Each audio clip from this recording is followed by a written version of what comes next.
Praise lord అందరికీ. దేవుని వాక్యం వలన ఒక విశ్వాసి తీవ్రమైన బాధ, సంతోషం రెండు ఒకేసారి అనుభవించగలడు. కీర్తనలో ఇలా ఉంటుంది: శ్రమయు వేదనయు నన్ను పట్టి ఉన్నవి, అయినను నీ ఆజ్ఞలు నాకు సంతోషం కలుగజేయుచున్నవి. చాలాసార్లు మనకు చాలా సమస్యలు వస్తాయి. అప్పుడు మనకు అనిపిస్తుంది ఇక నాకు ఏ హోప్ లేదు, ఇంకా అయిపోయింది ఇంతే అనుకుంటాం. కానీ అలాంటి సిచ్యువేషన్లో కూడా దేవుడు మనకు నా కృప నీకు చాలును అనే మాటతో మనల్ని ఆదరిస్తున్నప్పుడు అసలు అది చిన్న మాటే కానీ చాలా హోప్ని క్రియేట్ చేస్తుంది. సో దేవుడు మనకు ఆ విధంగా తోడుగా ఉంటాడు. యేసయ్య మాట జీవపు ఊట, నిన్ను పర్వతములకు నడిపించే బాట.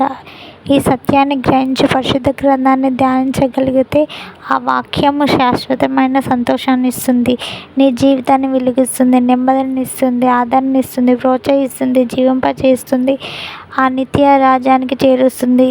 కాబట్టి ఆ దివ్య గ్రంథాన్ని ధ్యానిద్దాం, అట్టి రీతిగా జీవిద్దాం. అట్టి కృప ధన్యత దేవుడు మనకు అనుగ్రహించును గాక. Amen, amen, amen. ఈ వీడియో మీకు యూస్ఫుల్ అనిపిస్తే ప్లీజ్ సబ్స్క్రైబ్ చేసుకోండి. Thank you.